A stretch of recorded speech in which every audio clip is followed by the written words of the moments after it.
So I'm going to talk to you about the future of cities. We've heard a lot about cities, and I want to talk to you really about kind of a meeting that just happened just a week and a half ago in Quito, Ecuador, called Habitat 3.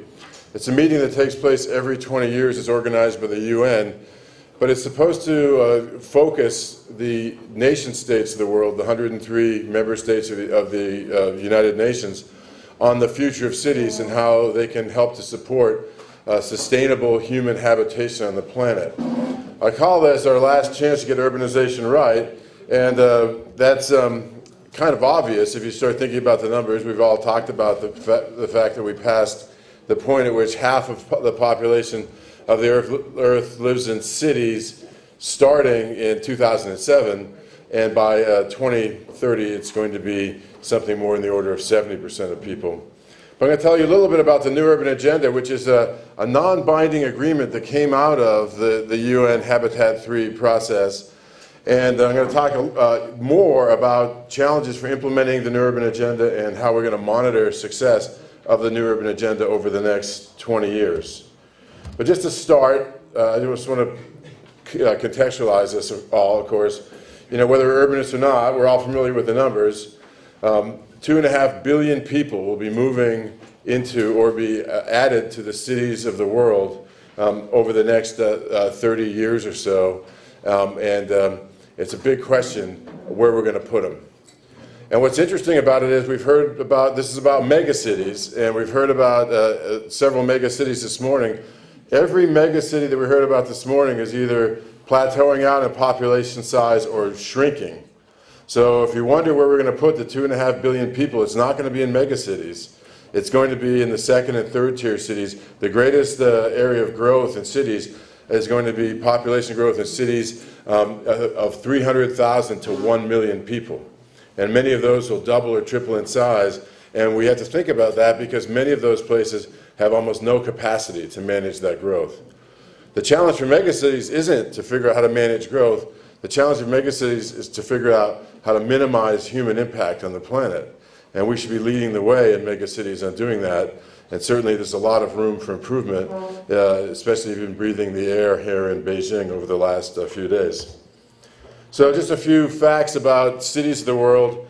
The UCLG, the United Cities and Local Governments, and the OECD just recently published a report in which they looked at a sample of all the places in 101 countries that represented 82% of the world population. They had about 500,000 named places. Half of them were in India. The average size, or the median size, was about 56,000 people. But they also noticed that in those places, local government accounted for 40% of all public investment made in those countries, and local government only accounted for 14% of public debt. These are important facts when we think about how we're actually going to finance the New Urban Agenda. But what is the New Urban Agenda? So I told you UN Habitat is convened every 20 years. The first one in Vancouver, the second one in Istanbul. And it establishes a framework for the UN member states for how they're going to govern and manage and support cities for the next 20 years. Unfortunately, it results in a non-binding agreement, but fortunately for this time, there's the New Urban Agenda that is the result of Habitat 3 has been accompanied by the adoption of the Sustainable Development Goals, which is now a mandatory framework for which member states have agreed to report on their success at meeting a set of guidelines, and I'll talk about that in a sec. So the Sustainable Development Goals. They replaced the Millennial Development Goals, if any of you remember, which were adopted at the turn of the millennium. And they have benchmarks and a reporting framework for member states on a whole set of goals. I'm going to show you what they look like. I'm not going to read them to you. But one of the important things about the Sustainable Development Goals, which differs from the Millennial Development Goals, is that they explicitly reference sustainable urbanization. So finally, global governance has taken a look at cities, and there's been a gigantic shift in kind of the orientation of the global governance from the view of cities as pathology to cities as the solution to the sustainable development problem. And that shift took place in really about 20 years from 1992 in Rio till, well, Rio plus 20 in the next few years after that. So it's actually been quite an important shift because people finally have come to realize that the future of the planet relies on our ability to get cities right. So these are what the Sustainable Development Goals look like. I'm not going to read them to you, but I want you to see them because there's a lot of them, and they break down into a bunch of different subcategories and objectives. But this is a framework that the member states of the world are going to have to report on their success at meeting these goals. But I want to talk about a few of the goals because they're important for the future of cities. For example, goal 1.4, right? It was ensured that all men and women, particularly the poor and the vulnerable, have equal rights to economic resources as well as access to basic services, ownership, and control of land. Or 6.1, by 2030, universal and equitable access to safe and affordable drinking water for all. 6.2, achieve access to adequate and equitable sanitation and hygiene. Support and strengthen the participation of local communities. Expand infrastructure. These are all part of a framework that the member states have to report on, and they're important. And I don't know why this thing is advancing on its own because I haven't asked it to do these things. Maybe this is what was happening for the previous speakers. It's kind of there's a ghost in the machine, right? Anyway, hopefully you can download this, or if you need to, write to me and get a copy of the PowerPoint, because I don't want to read all these things, but I just want to just underline the one important fact, which is the member states are now taking urbanization seriously, and this is what makes Habitat 3 different from Habitat 2 and Habitat 1, which almost nobody can remember. Habitat 1 was actually blessed by Mother Teresa, right? Buckminster Fuller was in attendance, right? Who are those people? I don't know. Anyway, so but the point of the matter is that this is a serious agenda, and the governments of the world are going to take it seriously. And now we have to think about how national governments line up into making their cities succeed. Okay, so the New Urban Agenda. So those are the Sustainable Development Goals. The New Urban Agenda, I'll just give you kind of a quick reference. By readdressing the way cities and human settlements are planned, designed, financed, developed, governed, and managed, the New Urban Agenda will help to end poverty and hunger in all its forms and dimensions, reduce inequalities, promote sustained, inclusive, and sustainable economic growth, and protect the environment. Pretty grand ambitions. I think it's going to be easily done. There's no problem at all there.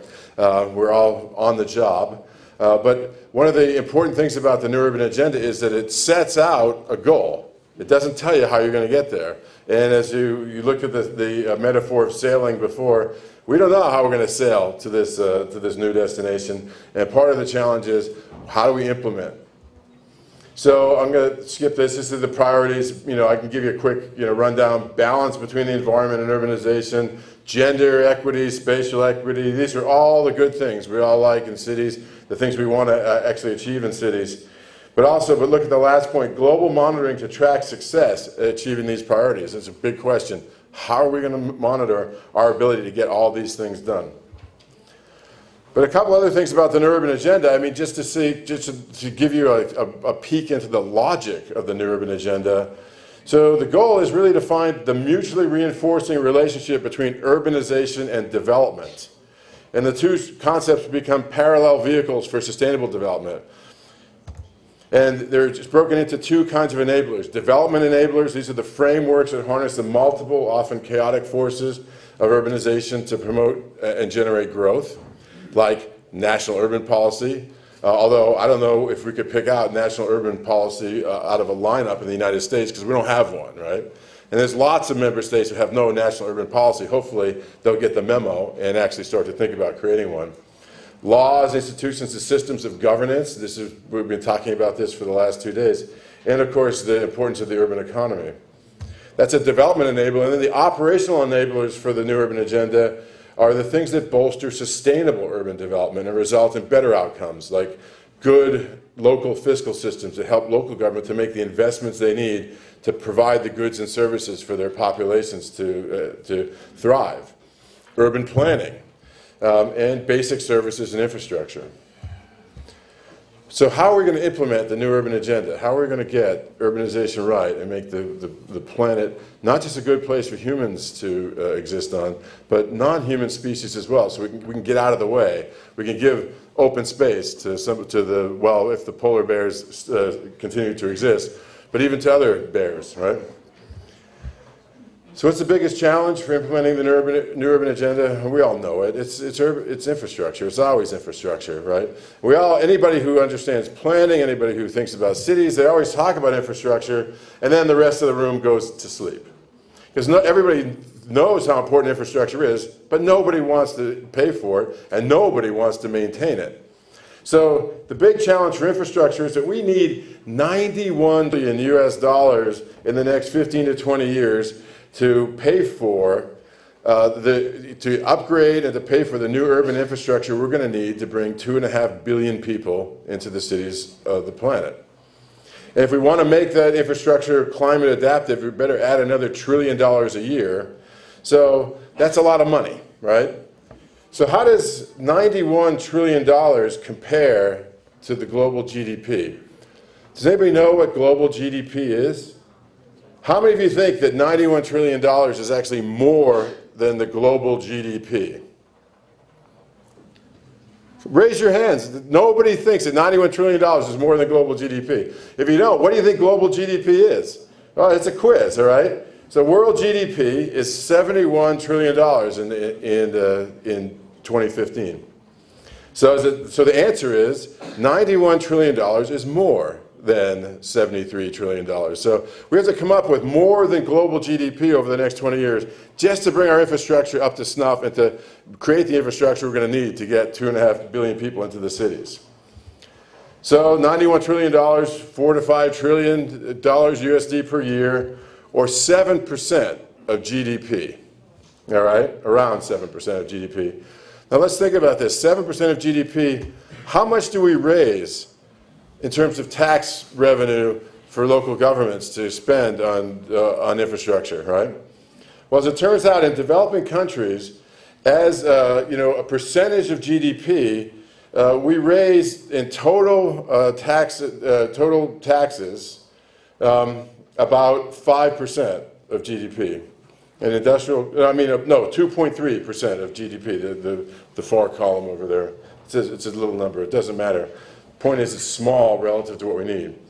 And in developing countries, we raise locally about 6.4% of GDP every year to pay for everything that cities provide.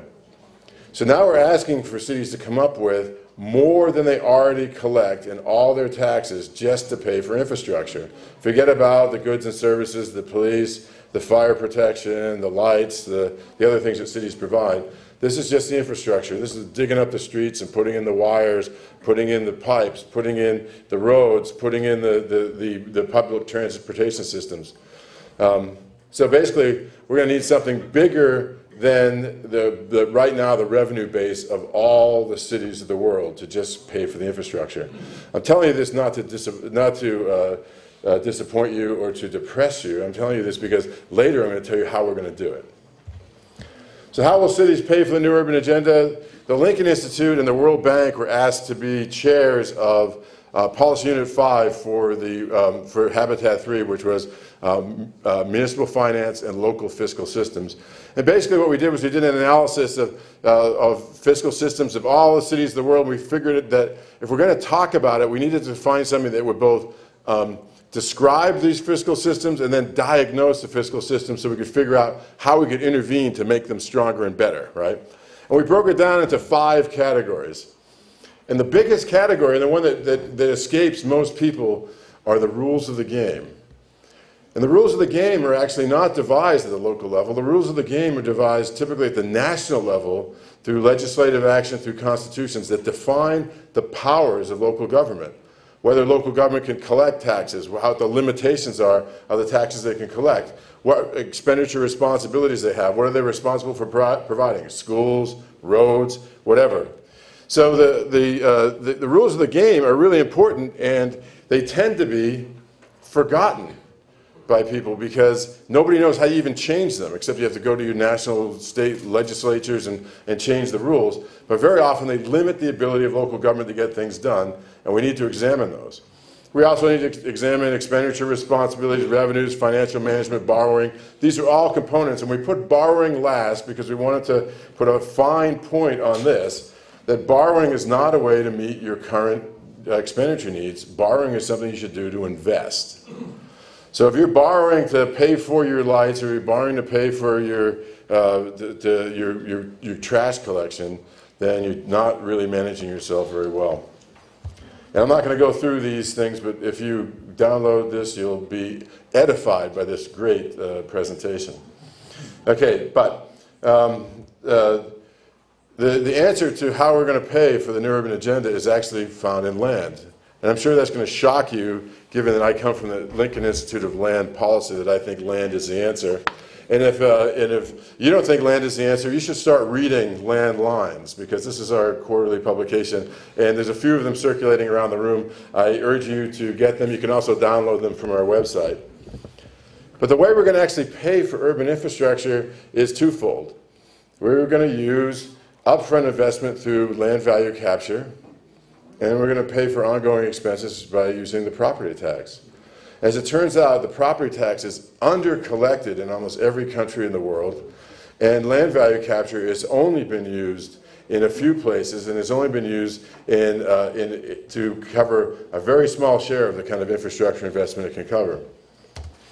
So the property tax, it's a major source of revenue. It's the most reliable source of revenue for local governments, and it's the most despised and hated tax by taxpayers anywhere in the world. Land value capture is an important source of revenue in the places that use it, but it's a one-shot deal. I call land value capture a one-shot deal, and the property tax the gift that keeps on giving, right? But we have a lot of instruments that can be used to capture land value.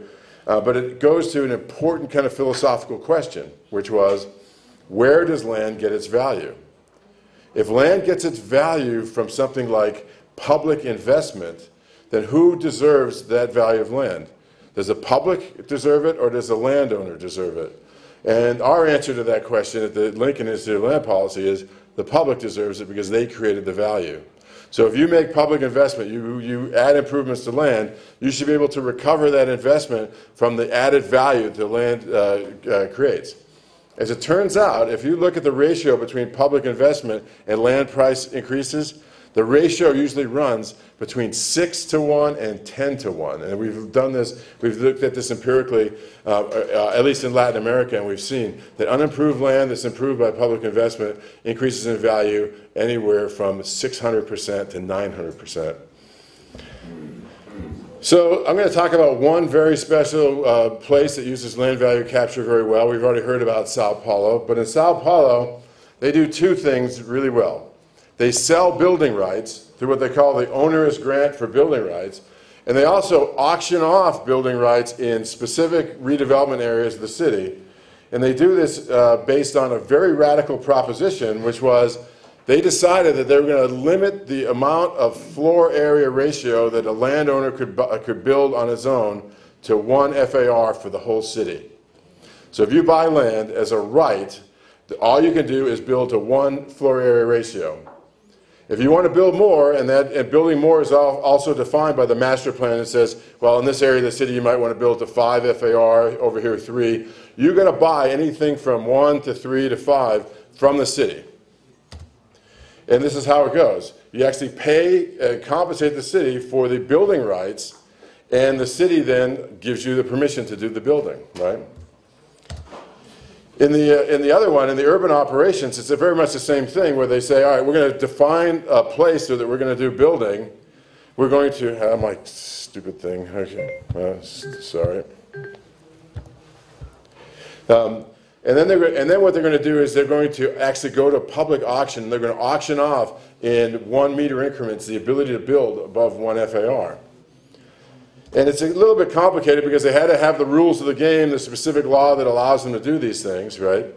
And there's a whole process for doing it, but it's actually sold in the Sao Paulo stock market, these certificates for additional development capacity. And just if you think that this doesn't generate some revenue, between 2004 and 2015 in Sao Paulo, they collected $935 million USD in the onerous grants and 2.1 billion USD in CPACs. That's over 3 billion USD that they're able to use to actually pay for the infrastructure they put into developing new areas of the city. And they expect over the next 25 years to collect at least an additional $4.25 billion. So, land value capture, if we figure out how to do it, and the Lincoln Institute is ready to help you do this, it's one of the main levers that we're going to use to actually meet that $91 trillion need to pay for urban infrastructure. And I'm going to talk for one very quick minute about monitoring the new urban agenda. And I want to just talk about a new tool that we actually displayed at Habitat 3 called the Atlas of Urban Expansion. And you can see this on the Lincoln Institute website, but the key to the Atlas of Urban Expansion is we have been looking at cities from space since 1990. And we've been tracking the images of cities from space since 1990 by coding what we're looking at and saying, what is the actual extent of the urban boundaries? And we looked at all 4,000 cities, but we looked specifically at a sample of 200 of those cities to say, what is the character of that expansion and how is it related to the work of people on the ground? And so this is the sample of cities. And then if you look, you can see the analysis. It shows what the city looked like in 1990, what it looks like in 2000, what it looks like in 2015. This is another city. This is Accra. And as it turns out, I'll just give you one fact that came out of the Atlas of Urban Expansion, which says that basically, as we've grown population in cities, we've grown the land use at a faster rate. And the rule of thumb here is if we double the size of a city, if we double the population size of the city, we triple the land area that the city eats up. And we've been doing that for the last 50 years. So the last thing I'll say, and all I'll say is that the Atlas of Urban Expansion gives us a perfect tool for being able to monitor the implementation of the new urban agenda. But if we don't figure out a way to develop our cities, that not through extension, but through densification, then we're going to screw up this planet and we're going to get urbanization wrong. We can't grow our cities at 3 times the area while we double the population in the next 50 years, or we're going to have no place left to grow food. So that's the bottom line. But I urge you to take the new urban agenda seriously. I urge you to think about land value capture as a tool for funding infrastructure. And I urge you to take a look at Sao Paulo because they've been doing it well for a long time. So thank you very much, and I look forward to discussion later.